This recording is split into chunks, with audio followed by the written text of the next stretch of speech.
பிள்ளைகள்லாம் போறாங்க, அவங்கள பேச வேண்டாம். காலையில தூங்கி எந்திரிச்சோன்னு ஒரு செய்தி, வேட்பாளர் வேட்புமனு தாக்கல் பண்ண போறாங்க. இப்ப இந்த தமிழக வெற்றி கழகத்துல அபிடவிட் எடுத்துட்டு போல, வேட்புமனுவே இல்ல.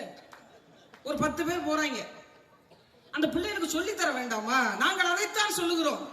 அரசியலை கற்றுக் கொடுக்காது, பிள்ளைகளுக்கு அதிகாரத்தை சொல்லித் தராது. இந்த மண்ணினுடைய வளம் வளர்ச்சி எதை நோக்கி பயணித்தது, எத்தனை ஆண்டு கால மாற்றத்துக்கு பிறகு இந்த மண்ணினுடைய வேர்கள் ஊன்றப்பட்டிருக்கிறது என்று எதையுமே கடத்தாம வேட்புமனுவே இல்லாம வேட்புமனு தாக்கல் பண்ண போனாங்க. அதிகாரி கேட்கிறாங்க, எங்க உங்க வேட்புமனு கொடுங்க. என்ன கேட்கறீங்க? வேட்பு மனுமா? வெள்ளையா ஒரு படிவம் இருக்கும், வெளியில இருக்கும் பாருங்க, அது மாதிரி இருக்கும். அதுல உங்களோட தகவல்கள்லாம் ஃபில்அப் பண்ணி, அதை சொல்லலையே, அதை வீட்டுல எல்லாம் வச்சுட்டு வந்துட்டேன். அதுதான் இங்க பண்ணணும். அப்ப எப்படிப்பட்ட ஒரு சூழ்நிலையை நோக்கி போய் கொண்டிருக்கு பாருங்க. இந்த பகுதியில் போட்டியிடக்கூடிய மரியாதைக்குரிய ரோஹிணி தோட்டனுடைய உரிமையாளர், அவருக்கு என்னங்க மக்களுடைய பிரச்சனை தெரியும்? இடம் தெரியுமா? வளம் தெரியுமா?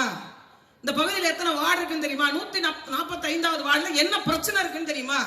அவர் அமைச்சராக இருந்த காலகட்டத்தில் தான் இந்த பகுதியில் ஆரம்ப சுகாதார நிலையம் வந்தது, நியாய விலை கடைகள் வந்தது, பாதாள சாக்கடை திட்டம் வந்தது, குடிநீர் திட்டம் வந்தது. ஒரு 5 ஆண்டு காலகட்டத்தில் ஒரு மனிதனால் இவ்வளவு செய்ய முடியும் என்றால், வரக்கூடிய வெற்றியும் நீங்கள் கொடுத்தீர்கள் என்றால், இந்த மண்ணில் என்னவெல்லாம் நலத்திட்டங்கள் சொல்லி இருக்கிறார்களோ அத்தனையும் செய்ய முடியும். பெண்களுக்கு 1000 திட்டங்களை வகுத்து வைத்திருந்தது அண்ணா திராவிட முன்னேற்ற கழகத்தினுடைய அரசு. புரட்சி தலைவி அம்மா அவர்கள் ஏதோ சாதாரணமா கடந்துட்டு ஒரு திட்டத்தை அப்படியே குறிப்பெடுத்துட்டு போகலங்க. இந்த தாலிக்கு தங்கம் திட்டம் இருக்கு பாருங்க. நான் கூட முன்னாடி எல்லாம் நினைச்சேன், இந்த தாலிக்கு தங்கம் திட்டம் என்ன அப்படி ஒரு பெருமையான திட்டம் என்று. ஆனால் கணவனை இழந்த, கணவனால் கைவிடப்பட்ட தனித்து வாழும் பெண்களுடைய குடும்பத்திற்கு அந்த 50,000 ரூபாயும் ஒரு பவுன் தாலியும் என்பது ஆக பெரும் நிதியாக அந்த இடத்துல இருந்தது. அந்த திட்டத்துல கைய வச்சாங்க. அந்த திட்டத்துல முதியோர் ஓய்வூதிய தொகை, எத்தனை பேருங்க இன்னைக்கு பிள்ளைகள் அம்மா அப்பாவுக்கு சோறு போடுறாங்க 60 வயசுக்கு மேல, அவர்கள் குடும்பத்தை ஓட்டுவதற்கே படாத பாடுபட்டுக் கொண்டிருக்கிறோம் என்று வருந்துகிறார்கள். அப்படி இருக்கும் பட்சத்துல அந்த முதியோர் ஓய்வூதிய தொகையை இந்த அரசு நிறுத்திச்சு. ஆம்பளை பிள்ளைங்க இருந்தா கொடுக்க மாட்டோம், ஏன்னா அவங்க இருந்து உங்களுக்கு நலத்திட்டத்தை செய்யணும். சரி, அவங்களுக்கு யாருங்க வேலை கொடுப்பா? அதை பத்தி எல்லாம் எங்களுக்கு தெரியாதுங்க, அதெல்லாம் எங்களை கேள்வி கேட்காதுங்க என்று முதியோர் ஓய்வூதிய தொகையை இந்த அரசு நிறுத்தியது. ஒவ்வொரு நிலையும் போராட்டம். பெண் பிள்ளைகள் எங்கேயாவது பாதுகாப்பா இருக்க முடியுதாங்க? ஒரு குற்றம் நடக்குதுங்க, இந்த இடத்தில் தண்டனை கடுமையாக்கப்படும் என்ற ஒரு பயம் காவல்துறை மீது இருக்கா? தெருவுக்கு தெரு கஞ்சா விற்கிறாங்க. பள்ளிக்கூடம் போகின்ற பிள்ளைகளுடைய பையில் கஞ்சா பொட்டலத்தை தேடுகிறது என்றால் இந்த சமுதாயம் எதை நோக்கி போய் கொண்டிருக்கிறது என்று பாருங்க. இதே இந்த பகுதியில மெயின் சாலையில ஒரு மதுக்கடையை திறக்கிறாங்க, ஒரு டாஸ்மார்க் திறக்கிறாங்க. பொதுமக்கள் எல்லாம் ஒன்று சேர்ந்து போராடுறாங்க. 10 நாள் அந்த டாஸ்மார்க்கை மூடுறோம் சொன்னாங்களா இல்லையா? மூடிட்டாங்களா? பொதுமக்களுக்கு இடையூறு தருகின்ற இடத்தில் ஒரு டாஸ்மார்க் இருக்கு என்று போராடியும் கூட மூடாத இந்த அரசுக்கு நாம் மூடு விழா செய்ய வேண்டுமா வேண்டாமா? அதற்காகத்தான் அண்ணா திராவிட முன்னேற்ற கழகத்தினுடைய தலைமையிலான அரசை நிறுவ வேண்டும் என்று சொல்லுகிறோம். நீங்க சிந்திச்சு பாருங்க. தாத்தா மன்னர், அவருடைய மகன் மன்னர், அவருடைய பேரன் மன்னர், அவருடைய மகனும் இளைய மன்னராக முடிசூட்டப்படுவார். அதற்கு பேர் ஜனநாயகமா? ஒரு நாட்டு நட்டவருடைய மகன் இன்னைக்கு நாட்டு நடப்பை கவனிக்கக்கூடிய அடிப்படை விவசாய குடும்பத்திலிருந்து ஒரு தமிழனுடைய தலைமையின் கீழ் ஆட்சி அமர வேண்டும் என்பதற்காக இந்த நிலத்தில் போராடி கொண்டிருக்கக்கூடிய புரட்சி தமிழர் எடப்பாடியாருடைய ஆட்சி வேண்டுமா என்பதை நாம் தான் முடிவு செய்யணும். யார் கையில் நாம் கொடுக்க போகிறோம் என்பதை. இந்த நிலத்தின் மீது அக்கறை கொண்ட மகன். அதனால்தான் நான் இருக்கக்கூடிய டெல்டா பகுதி மாவட்டங்களை பாதுகாக்கப்பட்ட வேளாண் மண்டலமாக அறிவித்து மீத்தேன் திட்டமாது ஈத்தேன் திட்டமாது என்று தூக்கி போட்டவர் நமது ஐயா அவர்கள். சிந்திச்சு பார்க்கணும், நாம யாருக்கு வாக்கு செலுத்துறோம், ஏன் வாக்கு செலுத்துறோம். நம்ம பகுதியில் போட்டியிடக்கூடிய வேட்பாளருக்கு ஒன்னும் இல்லைங்க. இப்ப எங்க அண்ணன் பேசினார், நான் வரும்போது நான் கூட அங்க தூரத்துல வரும்போது நினைச்சேன், யாரோ பேச்சாளர் பேசிக் கொண்டிருக்கிறார் என்று. உண்மையிலே அப்படிதான் நினைச்சேன், யாரோ கொள்கை பரப்பு செயலாளர் பேசிக் கொண்டிருக்கிறார் என்று நினைச்சேன். இங்க வந்த பிறகுதான் தெரியுது, அங்க பார்க்கும்போது தான் தெரியுது, இங்க சட்டமன்ற உறுப்பினர் போட்டு பேசிக் கொண்டிருக்கிறார். இவ்வளவு தெளிவாக, இவ்வளவு மக்கள் பிரச்சனை புரிந்து, இவ்வளவு ஆற்றல் வாய்ந்த ஒருத்தரை நாம் சட்டமன்றத்துக்கு அனுப்பினால்தானங்க நம்ம பிரச்சனை பத்தி பேசுவாரு. நான் சொல்லலைங்க, இதுக்கு காப்பி ரைட்ஸ் நான் கிடையாது. எங்க அண்ணன் ராசா சொல்றாரு, அவருக்கு மூளையே கிடையாதுங்கிறாரு. நான் ஒருபோதும் அந்த மாதிரிலாம் விமர்சனம் பண்ணதே மாட்டேன். மரியாதைக்குரிய முன்னாள் முதலமைச்சர், அதனால அவர் அப்படி சொல்லக்கூடாது. ஆனா அவர் கட்சியில் இருக்க ஒருத்தர் சொல்ற, அவருக்கு அறிவே கிடையாதுங்க. என்று ஒரு ஆடியோ வெளியாயிருக்கு, பாத்தீங்களா இல்லையா? பேசுறார், கட்சியை கைப்பற்றுவதற்கு நான் தயாராகி கொண்டிருக்கிறேன் என்று பேசுறார். கட்சியே அந்த நிலைமையில தான் இருக்கு. அவர்கள்ட்ட மீண்டும் ஆட்சியை தந்தால் என்ன மாறும்? 10 லட்சம் கோடி கடன். அதை தாண்டி தமிழக அரசு சாதித்தது என்ன? என்ன சாதிச்சது? கொரோனா காலம் 4 ஆண்டு காலம் அல்ல 2 ஆண்டு காலம் நம்ம லாக்டவுன் மாட்டிக்கிட்டோம், வெளியில வர முடியல. மீதம் இருந்த அந்த 2 ஆண்டு காலத்துல ஒரு மனிதனால் 11 மருத்துவ கல்லூரிகளை இந்த மண்ணுக்கு கொண்டு வர முடிந்தது. 65க்கும் மேற்பட்ட கலை மற்றும் அறிவியல் கல்லூரிகளை கொண்டு வர முடிந்தது. 4 வேளாண் கல்லூரிகளை கொண்டு வர முடிந்தது. 4 சட்ட கல்லூரிகளை கொண்டு வர முடிந்தது. 2 ஆண்டு காலத்தில் 40,000 கோடி செலவு செய்ய முடிந்தது. கலால் வரி, சொத்து வரி, பத்திரப்பதிவு, எந்த வருமானமும் இல்லாத காலகட்டத்தில் கூட மக்களை கண்கலங்காம பார்த்திருந்த ஒரு மனிதன். ஏனென்றால் இந்த மண்ணிற்கு சொந்தக்காரர், இந்த மண்ணை நேசித்த பெருமகன் அவர். இதனால செய்ய முடிஞ்சது. நாம என்ன சொல்ல போறோம்? இப்ப சொல்லிட்டாங்க 2.0ங்கறாங்க. 2வே தாங்கல, 2வே இன்னும் எங்களுக்கு விளங்கல. இல்ல 2.0 என்ன கன்றாவியா இருக்குமோ தெரியல. 8,000 ரூபாய்க்கு ஒரு கார்டு, ஒரு கூப்பன் தருவாங்களாம். இந்த கூப்பனை எப்ப தருவாங்க தெரியுமா? 2029 பாராளுமன்ற தேர்தல் வரும் பாருங்க. ஏன்னா இப்ப கொடுத்தாங்கல்ல, இந்த 1000 ரூபாய் பணத்தை கொஞ்ச நாளா கொடுக்க முடியல. தேர்தல் வரப்போகுதுன்னு என்ன பண்ணாங்க? 3000 ரூபாய சேர்த்து போட்டாங்க. அந்த மாதிரி இந்த தேர்தல் வரைக்கும் நம்மளை கண்டுக்க மாட்டாங்க. 2029 தேர்தல் அப்ப இந்த 8,000 ரூபாய் கார்டு வரும்.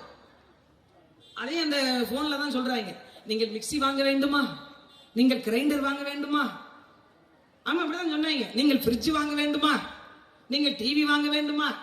எனக்கு என்னமோ சத்யாவின் ஆஃபர் என்றென்றும் சூப்பர் ஒரு விளம்பரம் வருது. சத்தியமா எனக்கு அப்படிதான் தோணுச்சு. ஒரு நலத்திட்டம் எப்படிங்க அறிவிக்கணும்? ஒரு நலத்திட்டம், நான் வந்தா வேலை வாய்ப்பை கொடுப்பேன், பெண்களுக்கான வாழ்வாதாரத்தை உறுதி செய்வேன், அல்லது இப்ப பேருந்தில் இலவசம் சொல்றேன், இப்ப பெண்களுக்கு கொடுத்தது போன்று ஆண்களுக்கும்.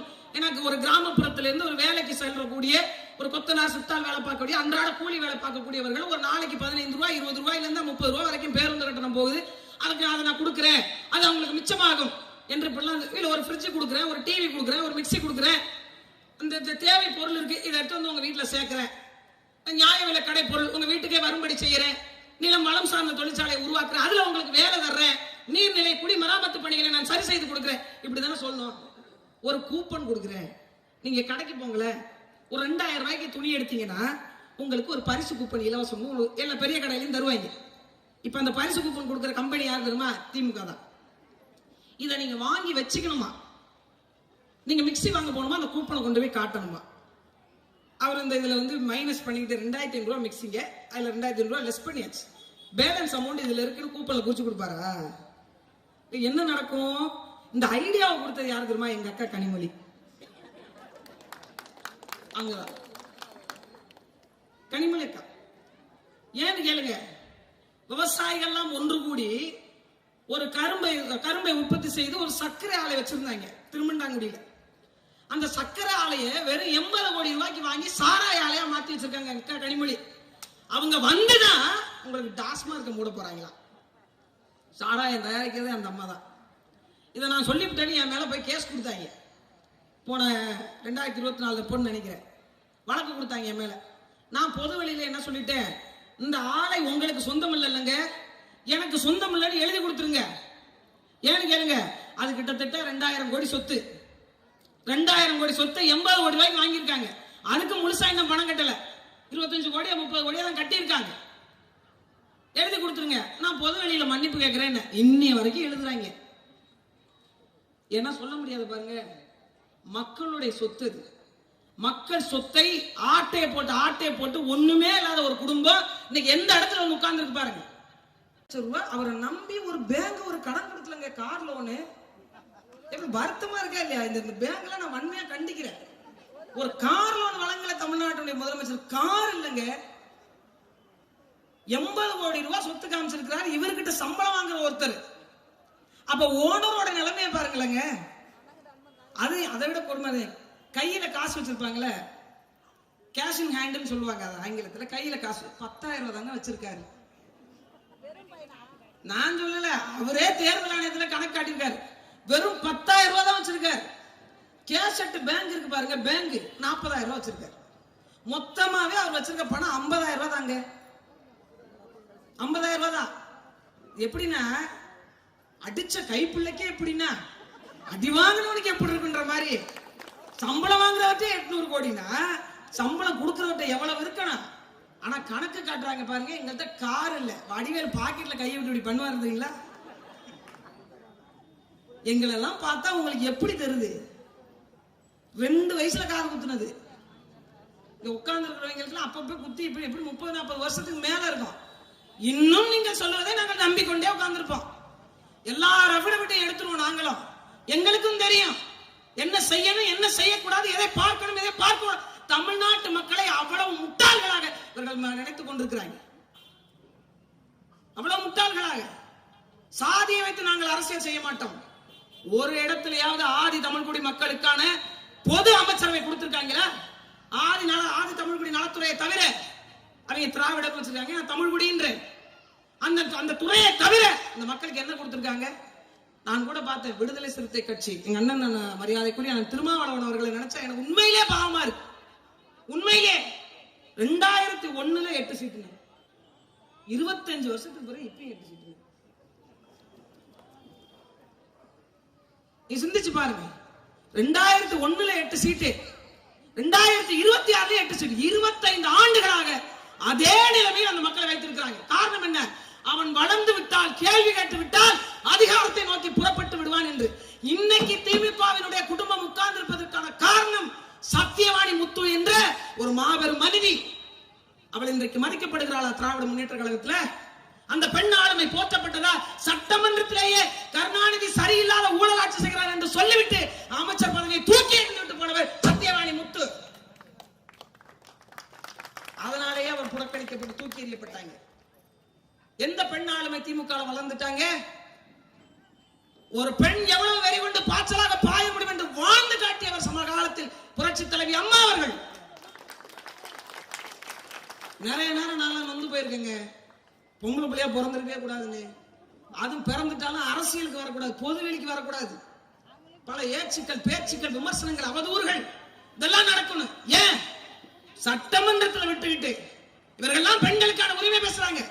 சட்டமன்றத்தில் விட்டுக்கிட்டு ஒரு பெண் என்றும் பாராமல் அவள் தலைமுடியை பிடித்து இழுத்து சேலையை உருவன கூட்டமா இல்லையா?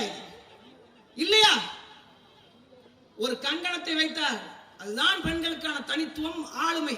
அவள் காளியின் வடிவமாக நின்று சொன்னால் ஒரு வார்த்தை, இந்த சட்டமன்றத்தில் நான் வந்தால் முதலமைச்சராகத்தான் வருவேன். அதே போன்று வந்து காட்டினார். பல நேரங்களில் நான் மாற்று கட்சியில் இருந்த போது சரிதான், பல நேரங்களில் எனக்கான பலமாக அந்த பெண்மையை நான் நினைத்து பார்க்காத நாள் கிடையாது. அரசியலை கடந்தும் நேசித்த ஒரு பெருமகளாக புரட்சி தலைவி அம்மா அவர்கள் பல பேருக்கு எடுத்துக்காட்டாக இருந்திருக்கிறார். பெண்களுடைய வலிமையை கிராமப்புற அரசியல் இருந்து மேம்படுத்தி கொண்டு வந்தார். எல்லாரும் 33 விழுக்காடு, ஆனால் உள்ளாட்சி அரசாங்கத்தில் 50 விழுக்காடு பெண்களுக்கு கொடுத்து உள்ளாட்சி நிர்வாகத்தில் பெண்களுடைய பலத்தை பெற செய்தாங்க. எல்லாரும் கேட்பாங்க, நீங்க ஏங்க சட்டமன்றத்தில் கொடுக்கல? எங்கிருந்து பலம் தொடங்குது தெரியுமா? அடிப்படையில் இருந்து தொடங்க வேண்டும். அங்கு தொடங்கினால்தான் இங்கு மாற்றம் வரும். உடனே எல்லாவற்றையும் செய்துவிட்டு ஓடிவிட முடியாது என்பதை சிந்தித்து சிந்தித்து செயல்படுத்தினார். இங்க பெண்கள் நிறைய பேர் அமர்ந்திருக்கீங்க. ஒரு பெண் ஒரு வாழ்வை நடத்துவதற்கு இந்த களம் போதுமானதாக இருக்கிறதா என்று சிந்திச்சு பாருங்க. நான் கடன் வாங்காம இருக்கிறேன், என் பிள்ளை இலவசமா படிக்குது, எனக்கு நல்ல மருத்துவம் கிடைக்குது, நல்ல தண்ணி கிடைக்குது, நல்ல வேலை வாய்ப்பு இருக்கு, சுத்தமான காத்து வருது, நான் சுகாதாரமாக இருக்கிறேன் என்று யாராலையாவது சொல்ல முடியுமா? எதுவுமே இல்லைங்க. அப்புறம் என்னங்க வளர்ச்சி பாதையை நோக்கி இவர்கள் போய் கொண்டிருக்கிறாங்க? 10,000 பள்ளிக்கூடங்களை இழுத்து மூடி இருக்கிறது இந்த திராவிட முன்னேற்ற கழகத்தின் அரசு. ஆனா ஒரு டாஸ்மாக் கடையை கூட மூடலங்க. சின்ன பிள்ளைங்க பார்க்கவே பரிதாபமா இருக்கு. 13 வயது, 14 வயது, 15 வயது பிள்ளைகள் குற்றச்சம்பவங்களை ஈடுபட்டு போய் உட்கார்ந்துருக்காங்க. கேட்டா கஞ்சா போதேங்கிற. தெரு தெரு வெத்தலவாக்கு கடை இருக்கிற மாதிரி தெரு தெரு கஞ்சா விற்பனை நடக்குது.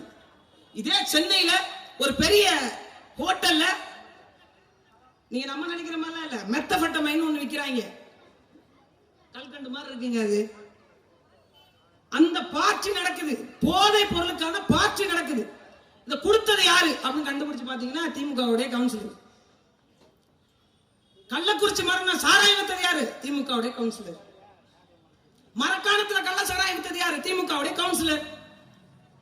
இப்போ ஒட்டுமொத்தமா இங்க எல்லாத்தையுமே நீங்க தான் செஞ்சு இந்த நாட்டை நாசமாக்குவது போதும், போதுங்க, கிளம்புங்க.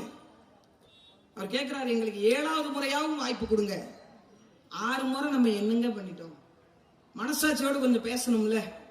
6 முறை என்ன பண்ணிட்டோம்? ஒவ்வொரு ஆட்சி காலகட்டத்திலும் ஒரு சம்பவங்கள் நடந்திருக்கிறாங்க. ஒரு வளர்ச்சிகள், ஒரு நிறைகள், ஒரு குறைகள் நடக்கும். ஆனா இந்த மண்ணினுடைய வளத்தின் மீது இவர்கள் கொண்ட பார்வை என்ன? 2 ஆண்டு காலத்தில் ஒருவர் வந்து குடிமராமத்து பணிகளை மேற்கொண்டு போக வேண்டாம், அவருக்கு வாக்கு செலுத்த வேண்டாம், எதுவுமே சொல்லல. அவர் என்ன கொள்கை வைத்திருக்கிறார், என்ன கோட்பாடு வைத்திருக்கிறார், இது இந்த மக்களுக்கு என்ன நலத்திட்டங்கள் நடக்கும், அவர் மக்களுக்கான என்ன சிந்தனையில் இருக்கிறார், மக்கள் அணுக முடியாத ஒரு மனிதர் எப்படிங்க மக்கள் தலைவராக இருக்க முடியும்? இன்னைக்கு நீங்க போய் ஐயா எடப்பாடியாரை பார்த்துடலாம், எதிர்கட்சியாவே இருந்தாலும் ஐயா ஸ்டாலினை போய் கூட பார்த்துடலாம். ஆனால் மரியாதைக்குரிய விஜய் அவர்களை பார்க்கவே முடியாதுங்க.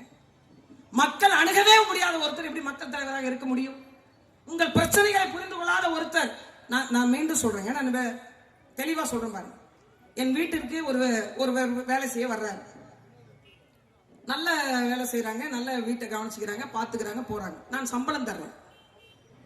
சம்பளத்தை வாங்கி கொண்டு ஒரு 5 ஆண்டு காலம் 6 ஆண்டு காலம் அவர் நல்ல வேலை பார்க்கிறாங்க, வீட்டுல ஒருத்தராவே மாறிட்டார். அதுக்காக என் வீட்டை அவர் எழுதி வைத்து விட முடியுமா? முடியுமா? என் வாரிசாக நான் சொல்லிவிட முடியுமா? என் கஷ்ட நஷ்டத்தில் பங்கெடுத்த என் பிள்ளைகள், என் அண்ணன் தம்பி, என் அப்பா அம்மாவிற்கு தானே என் சொத்தும் சொந்தம்.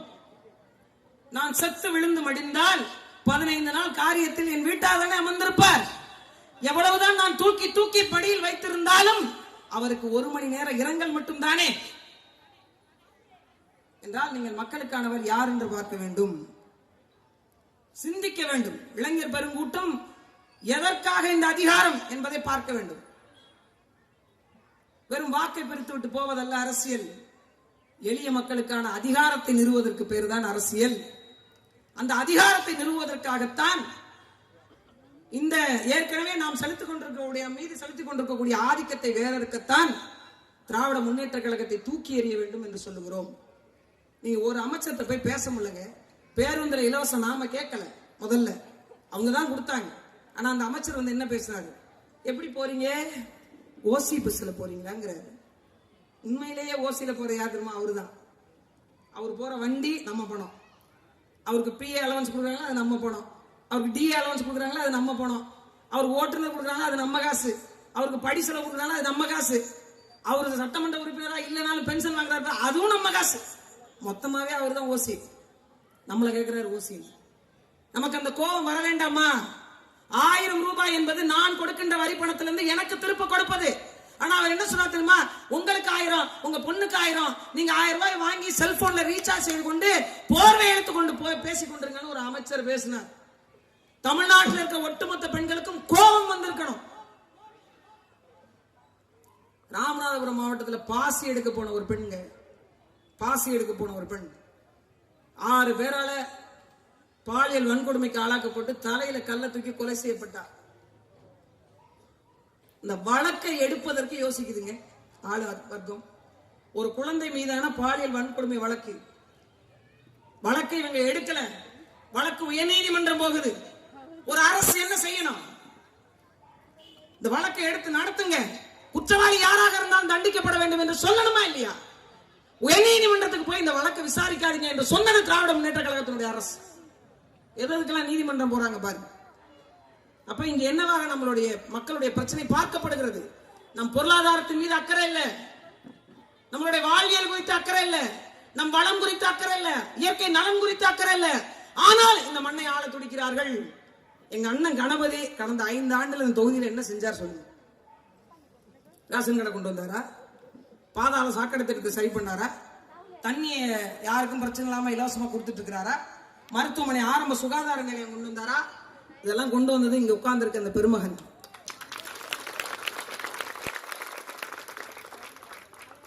மக்கள் நம்மளை நம்பி வாக்கு செலுத்துறாங்க. கொஞ்சமாவது உண்மையா இருக்க வேண்டாமா? இந்த 5 ஆண்டு காலத்தில் அவர் இந்த மண்ணுக்கும் இந்த மக்களுக்கும் செஞ்ச ஏதாவது நலத்திட்டங்கள் செய்திருந்தா அவர் வீதி வீதியா வந்து எதுக்கு ஓட்டு கேட்கணும்? எதுக்கு ஓட்டு கேட்கணும்? போனை திறந்தா ஓட்டு கேட்கிறாங்க, டிவியை திறந்தா ஓட்டு கேட்கிறாங்க, வாசலுக்கு வந்து தூங்கிட்டு இருக்கும் போதே போஸ்டர் ஓட்டிட்டு போயிடுறாங்க. எதுக்கு? நீங்க தான் நிறைய நலத்திட்டங்கள் செஞ்சிருக்கீங்க. 525 வாக்குறுதிகள் கொடுத்தாங்க. அதுல வந்து 2024 சொன்னாங்க நாங்க 90% நிறைவேற்றிட்டோம். பாக்கி எவ்வளவுங்க இருந்து 10. அந்த 10 அந்த 2 வருஷத்துல நிறைவேற்றிருக்கணும். அவ்வளவுதானங்க, முடிஞ்சு போச்சுல்ல. இன்னும் எத்தனை மக்களுக்கு நிரந்தர குடியுரிமை பட்டா இல்ல, இன்னும் எத்தனை மக்களுக்கு வேலை வாய்ப்பு இல்ல, இன்னும் கடன் சூழ்நிலையில் இருக்கக்கூடிய பெண்கள் அப்படியே தொடர்ந்து கொண்டிருக்கிறாங்க. ஆனாலும் அவர்கள் சொல்லுகிறார்கள், ஆனாலும் நாங்க வந்து வளர்ச்சி பாதை கொண்டு போயிட்டோம்ன்றாங்க. இன்னும் 5 ஆண்டு கொடுங்க. ஏன்னு கேளுங்க, இப்பதான் 9 தலைமுறைக்கு சொத்து சேர்ந்துருக்கு, இன்னும் 10ஆவதுக்கு சேர்க்கணும். இன்னும் 5 வருஷத்துக்கு கொடுத்தீங்கன்னா அவங்க 10க்கும் சேர்த்துருவாங்க. நாம எல்லாம் எங்க நிப்போம்? தெருவில் நிப்போம். காசு எங்க வச்சிருப்போம்? நம்ம அதிகபட்சமா காசு நம்ம கையில வந்துருச்சு, எங்க வச்சிருப்போம்? பீரோல வைப்போம். பீரோ நிரம்பிருச்சு, எங்க வைப்போம்? தனியா ஒரு பெட்டி வாங்கி பெட்டியில வைப்போம். பெட்டி நிறைஞ்சிருச்சு. கடுகு டப்பால கூட நம்ம காசு வைப்போம். இவங்க எங்க வச்சிருந்தாங்க தெரியுமாங்க? சவப்பெட்டியில வச்சிருக்காங்க, மார்ச்சரியில. வீட்டுல வச்சு, காட்டுல வச்சு, குடவுன்ல வச்சு, தனியா இருந்த இடத்துல எல்லாம் வச்சு பத்தல. அவங்க அந்த மார்ச்சரியில, அவங்க நடத்துகின்ற ஹாஸ்பிட்டல கூட மார்ச்சரியில வச்சிருக்காங்க. பணத்தை தள்ளுவாங்கல்ல, அதுல பணத்தை தள்ளி வச்சிருக்காங்க. அவ்வளவு பணம். நீங்க இங்க இருந்து ஒரு 500 கட்டுக்கட்டா அடுக்குனீங்கன்னு வச்சுக்கோங்க, ஏன்னா 40 வரைக்கும் அடுக்கலாமா? ஆமாங்க. பல இளைஞர்களுடைய காலை நேர உணவா இருக்கட்டும், மதிய நேர உணவா இருக்கட்டும், ஒரு 20,000 ரூபாய் 15,000 ரூபாய் சம்பளம் வாங்குற பிள்ளைங்க ஒரு உணவகத்துல போய் ஒரு நாளைக்கு 200 ரூபாய் 100 ரூபாய் செலவு பண்ணி சாப்பிட முடியாது. அம்மா உணவகம்னு ஒரு உணவகத்தை கொண்டு வந்தாங்க அம்மா. அந்த இடத்துல போய் காலையில ஒரு 10 ரூபாய்க்கு இட்லி சாப்பிட்டா போதும், ஒரு 15 ரூபாய்க்கு ஒரு சாப்பாடு சாப்பிட்டா போதும் என்று இருந்த அந்த உணவகத்தை இழுத்து மூடினாங்க. எத்தனை பேரோட பரிதவிப்பு தெரியுமா? வேலை இல்லாமல் வேலை தென்றுக்கு தேடிக்கொண்டிருக்கக்கூடிய எத்தனை இளைஞர்களுக்கு உணவு போட்ட அந்த கூடத்தை ஒழித்து கட்டினாங்க இவங்க. மீண்டும் அந்த உணவகங்கள் திறக்கப்பட வேண்டும் என்றால் நீங்கள் வெற்றி சின்னமாம் இரட்டை இலைக்கு வாக்கு செலுத்தி வெல்ல வைக்க வேண்டும். நான் அதிமுகவிற்கு வந்து பேசுகின்ற முதல் மேடை இது. இந்த இடத்தில் நான் சொல்லுகிறேன், உறுதியாக சொல்லுகிறேன், வருகின்ற ஆட்சி அண்ணா திராவிட முன்னேற்ற கழகத்தின் ஆட்சிதான். பல நேரங்களில் பல சூழல்களில் நம் நாடு மிகப்பெரிய பொருளாதார ஏற்ற இறக்கத்தை சந்தித்த போதும் கூட அதை தூக்கி நிறுத்தி இருக்கிறது அண்ணா திராவிட முன்னேற்ற கழகம். இங்க எல்லாம் சொன்னாங்க நிறைய பேர், இல்லப்பா அவங்க எல்லாம் செதஞ்சு போயிட்டாங்கப்பா, அவங்க ஒன்னும் இல்லப்பா, முன்ன மாதிரி இல்லப்பா, அது அம்மா இருக்கிற மாதிரி ஆகாதுப்பா என்று. ஒரு ஜனநாயகம் எங்கிருந்து தொடங்குகிறது தெரியுமா? ஒரு கட்சியினுடைய அடிப்படை உறுப்பினர் இருந்து ஒருவன் தொடங்கி வந்து ஆட்சி அதிகாரத்தை அமர்கிறானோ அங்குதான் ஜனநாயகம் வலுப்பெறுகிறது. அப்படி அமர்ந்திருக்கிற வலு அண்ணா திராவிட முன்னேற்ற கழகத்தின் வலு. நான் மீண்டும் சொல்றேன், நீங்க பெண் உரிமை பேசக்கூடிய திராவிட முன்னேற்ற கழகம் அக்கா கனிமொழி அவர்களை கட்சியினுடைய தலைவராக முதலமைச்சர் கேண்டிடேட்டாக அறிவிக்க முடியுமா? வாய்ப்பு இருக்கிறதா? எங்க அண்ணன் ராசா அதற்காக துடித்துக் கொண்டிருக்கிறாரு. அதற்கான சந்தர்ப்பமோ சூழ்நிலையோ அமைய வாய்ப்பு இருக்கிறதா? வாரிசை தவிர வேற யாராவது அந்த இடத்தில் வந்து நிற்க முடியுமா? ஆனால் இந்த கட்சி அப்படிப்பட்டதல்ல. ஒரு சாமானியனும் சாதனை படைக்க முடியும் என்பதை விளக்கி காட்டியிருக்கக்கூடிய ஒரு அமைப்பு. அப்படிப்பட்ட ஒரு அமைப்போடு உடன் நிற்பது நமக்கு மிகப்பெரிய ஒரு கொடுப்பினை. இன்னைக்கும் ஆதி தமிழ்குடி மக்கள்ல வரக்கூடிய ஊராட்சி மன்ற தலைவர்கள் அம்மா ஆட்சி காலத்தில் மட்டும் சுதந்திரமாக இருந்தார்கள். ஐயா எடப்பாடியார் ஆட்சி காலத்தில் சுதந்திரமாக இருந்தார்கள். இன்னைக்கு அவர்களால போய் அந்த சீட்ல உட்கார முடியலங்க. அந்த சீட்ல உட்கார முடியல. என்ன 8வது தான் படிக்கிறார்.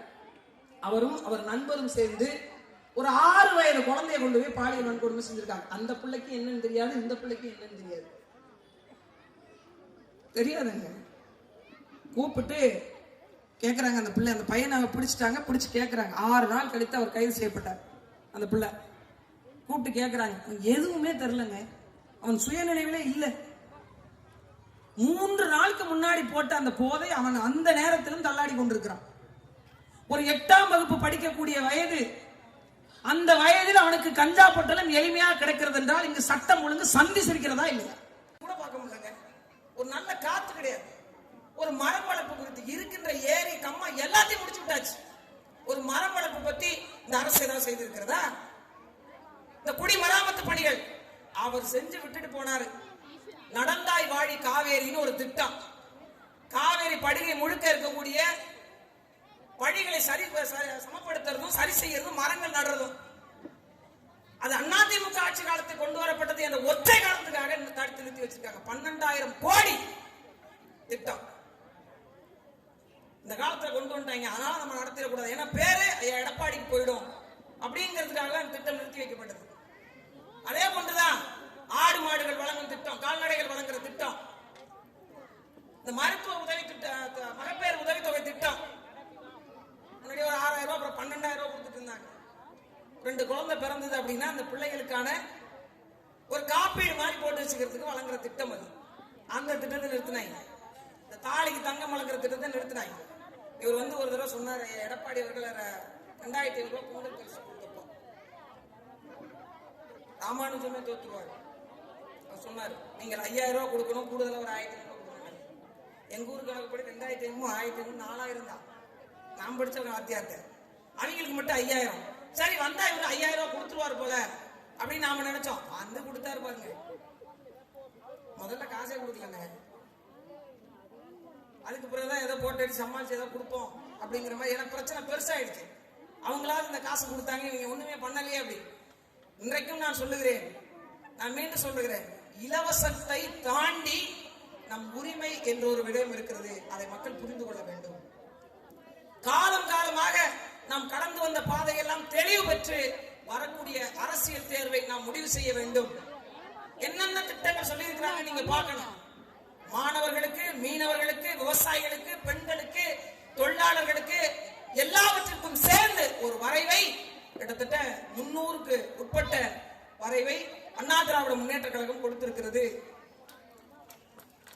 வீட்டுக்கு ஒரு ஃப்ரிட்ஜ் கொடுப்போம் அப்படிங்கிறது, நானே முன்னாடிலாம் ஒரு சில இடத்துல இந்த டிவி கொடுக்கறது, மிக்சி கொடுக்கறதுலாம் நான் விமர்சனம் செய்திருக்கிறேன், நான் மறுக்கல. ஆனா ஒரு குடிசை வீட்டு ஒத்த லைட் எரியுது, அந்த அம்மா தேங்காய் அரைக்கிறதுக்கு அம்மியை பயன்படுத்துறாங்க, முடியல, வயசாயிடுச்சு, என்ன பண்றது? பக்கத்து வீட்டுல போய் அரைச்சிட்டு வரும்போது நமக்கு அது புலப்படுது. அந்த வீட்டுல ஒரு இலவச மிக்சி இருந்தா அந்த அம்மா அரைச்சிருக்குமே அப்படின்ற விஷயம் அவங்க சொல்றாங்கல்ல நமக்கு.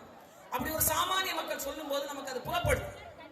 என்றால் இந்த திட்டம் உங்கள் கைகளில் நேரடியாக, 2 கட்சிக்கு என்ன தெரியுமா வித்தியாசம்? இவங்க வெறும் காகிதத்தில் கொடுப்பாங்க, அதிமுக கைகளில் கொண்டு வந்து சேர்க்கும்.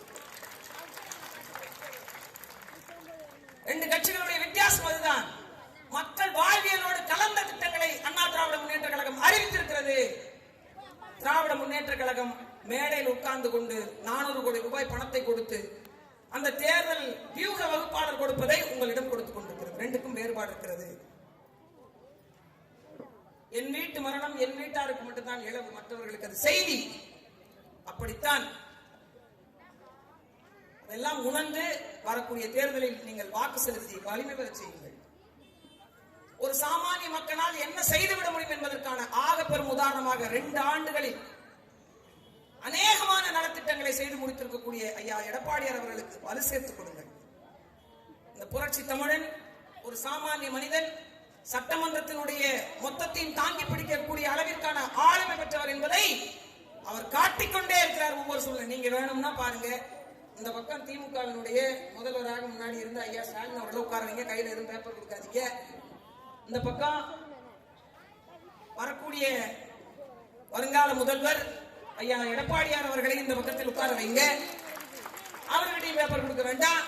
தமிழ்நாட்டினுடைய தற்போதைய சூழல் குறித்தும் இதற்கு முன்னாடி நடந்த ஆட்சி கால சூழல் குறித்தும் நீங்கள் கேள்வி எழுப்புங்கள். 2 பேர்ல யார் பதில் சொல்றாங்கன்னு உங்களுக்கே புரியும். இத்தனைக்கும் அவர் மிகப்பெரிய அரசியல் வியூகதாரியினுடைய மகன், இவர் ஒரு அடிப்படை விவசாயியினுடைய மகன். நீங்க சிந்திச்சு பார்க்கணும் யாருக்கானவர் யார் என்று. ஒரு விவசாய நிலம், ஒரு கரும்பு தோட்டம். எனக்கு தெரிஞ்சு கரும்பு தோட்டத்துல கான்கிரீட் போட்ட ஒரே கட்சி திமுக தான். நடக்க மாறாங்க, ரெட் கார்பெட் போட்டு நடக்கிறாங்க. நடக்க முடியாதான் தரையில, வயல்ல போனாதானே எப்படி அந்த இடம் பாறையா இருக்கா, சேரா இருக்கா, தண்ணி இருக்குமா, தண்ணி இல்லையா, தேவையில்லையா, நாத்து பறிச்சுட்டாங்களா, பறிக்கலையா, அது என்ன பயிர் ஏதாவது தெரியும். இவங்க கரும்பு காட்டுல கான்கிரீட் போட்டு அதுல ரெட் கார்பெட் போட்டா தான் நடப்பேங்கிறாங்க. இப்படி இருந்தா எப்படிங்க மக்களுடைய வலி புரியும்? எப்படி புரியும்? அதுக்கு கரும்பு காட்ட பாதி காலி பண்ணிட்டாங்க. இவர் நடந்து வர்றதுக்காக. இது எதுக்கு திரும்ப போனாரு? கரும்புக்கு இழப்பீடு கொடுக்க போனாரு. காட்டை காலி பண்ணிட்டாங்க. இவன் மொத்த காட்டுக்கே இழப்பீடு கொடுக்கணும். ஆனா நீங்க ஐயாவை இறக்கி விட்டு பாருங்களேன், வேட்டியை மடிச்சு கட்டிக்கிட்டு, நீங்க அருவா இருக்கு பாருங்க, அறுவடைக்கு வச்சிருக்கிறது வாங்கருவா, அதை வாயில வச்சுக்கிட்டு வேட்டியை மடிச்சு கட்டிட்டு இறங்குறாரு சேத்துல. ஏன்? அவரும் சேத்தில் கால் வைத்தார். அவரும் சேத்தில் கால் வைத்தவருடைய மகன். ஒரு விவசாயிக்கு தாங்க விவசாய பெருங்குடி மக்களுடைய வலியும் வாழ்க்கையும் பெருகும். அதனாலதான் சொல்றோம் அவரை தேர்ந்தெடுத்து வைக்க சொல்லி. அவருடைய வழிகாட்டுதலாக இந்த மன்னனுடைய ஆக பெருமாற்றலாக இருக்கக்கூடிய அமைச்சரவையில் இடம் வகித்து அங்கம் வகித்து மக்களுடைய தமிழ்நாட்டின் ஒட்டுமொத்த மக்களுடைய பேச்சுக்காக பேசிய எங்கள் அண்ணன் பெஞ்சமின் அவர்களுக்கு நீங்கள் வாக்கு செலுத்தி வலிமை பெற செய்ய வரக்கூடிய தேர்தல் விடியல் அரசு என்று சொல்லக்கூடிய விடிய அரசை தூக்கி எறிந்து அதிமுக அம்மையார் புரட்சி தலைவி அம்மா அவர்களின் வாக்கின்படி விழுந்து விடாத வெற்றி சின்னமாம் இரட்டை இலை சின்னத்திற்கு வாக்கு செலுத்தி வெற்றி பெற செய்து வலிமைமிக்க அடையாளத்தை மீண்டும் இந்த மண்ணில் உருவாக்க செய்கிறது. திராவிட முன்னேற்ற கழகம் ஓட ஓட இந்த மண்ணில் இருந்து விரட்டப்பட வேண்டும். தமிழர்களை ஒட்டுமொத்தமாக அழித்து குவித்த அந்த ஆட்சி அதிகாரத்துக்கு முடிவு கட்டி அண்ணா திராவிடத்தின் ஆட்சியை அரியணை ஏற்ற செய்து அடிப்படை தமிழனான ஐயா எடப்பாடியார் அவர்களை முதலமைச்சராக இந்த மண்ணில் மீண்டும் வர வைப்பதற்கான மிக பெரும் வாய்ப்பு உங்கள் கைகளில் இருக்கிறது. நீங்கள் இனிமேல் கடன் வாங்க வேண்டாம். பெண்களுடைய பாதுகாப்பை எண்ணி கவலைப்பட வேண்டாம். இந்த மண்ணுக்கான அனைத்து தேவைகளையும் யார் பூர்த்தி செய்வார்களோ என்று தேட வேண்டாம். கூப்பிட்ட குரலுக்கு ஓடி வந்து இருக்கக்கூடிய குரலாக எங்கள் அண்ணன் பெஞ்சமின் அவர்கள் நிற்பார்கள் என்ற உறுதித்தன்மையும் தந்து ஒரு வாய்ப்பை கொடுத்து வலிமை தந்து இந்த மக்களுக்கான நலத்திட்டத்தை செய்து முடிப்பதற்கான அருமையான சந்தர்ப்பம் இது. அதை பயன்படுத்திக் கொள்ள வேண்டும் என்று இங்க இருக்கக்கூடிய அனைத்து மக்களையும் வேண்டி விரும்பி கேட்டு மீண்டும் சொல்லுகிறோம், உங்களுக்காக நாங்கள், உங்களில் இருந்து நாங்கள் என்பதை மனதில் நிறுத்தி இரட்டை இலை சின்னத்திற்கு வாக்கு செலுத்துங்கள். அது சொல்லுங்க, அது மறந்துட்டேன். ஒரு முக்கியமான செய்தியை நான் சொல்ல மறந்துட்டேன். 100 கோடிக்கு மதிப்புள்ள ஒரு நிலம், கிட்டத்தட்ட 1 ஏக்கர் 4 சென்ட் நினைக்கிறேன், 14 சென்ட். அந்த இடத்தை ஒரு தனியார் கையகப்படுத்தி வைத்திருந்தாங்க. அண்ணனுடைய நிர்வாகம் இருக்கக்கூடிய காலகட்டத்தில் அண்ணன் மிக சிரமத்திற்குள்ளாக்கப்பட்டு அந்த நிலத்தை மீட்டெடுத்தார். ஒரு தனியார் நிறுவனம் ஒரு பொதுமக்களுக்கு சொந்தமான இடத்தை எப்படி வைத்திருக்க முடியும் என்று மீட்டெடுத்தார். இன்னைக்கு அந்த நிலத்தை பொதுமக்கள் பயன்பாட்டிற்கு பயன்படுத்த முடியாத அளவிற்கு வைத்திருக்கிறது திமுக அரசு. மொத்தமாகவே பஞ்சமி நிலம்னு ஒண்ணு இருந்தது, வெள்ளக்காரன் கொடுத்துட்டு போனது. அடிப்படையாக பாழ்பட்ட மக்கள் என்று சொல்லக்கூடிய உரிமை மறுக்கப்பட்ட மக்களுக்கு அவருடைய வாழ்வாதாரத்துக்காக கொடுக்கப்பட்ட பஞ்சமி நிலங்கள். அந்த பஞ்சமி நிலத்தில் தான் முரசொலி ஆபீஸே இருக்காங்க. வழக்கு இருக்கு. வழக்க எங்க ஆபீஸ் அது இல்லைங்க அப்படின்னா டாக்குமெண்ட் கொண்டு காட்டணும். இல்லைங்க, வழக்க நடத்தாதீங்க, இவங்களுக்கு அதான் வேலையே. வழக்க நடத்தாதீங்க என்று ஒரு குற்றச்சாட்டு இருக்கு, அதுக்கு நம்ம பதில் சொல்லுவோம் என்று இல்ல. ஆயிரக்கணக்கான ஏக்கர் பஞ்சமி நிலங்கள் இவர்கள் கையில் தான் இருக்கு. அதே போன்று இந்த நிலத்தை மீட்டு கொடுத்த எங்கள் அண்ணன் பெஞ்சமின் அவர்கள் அதே நிலத்தை பொதுமக்களுக்கு கொடுப்பதற்கான ஒரு சரியான சந்தர்ப்பம் இந்த தேர்தல். வாக்கு செலுத்துங்க, வலிமை தாங்க.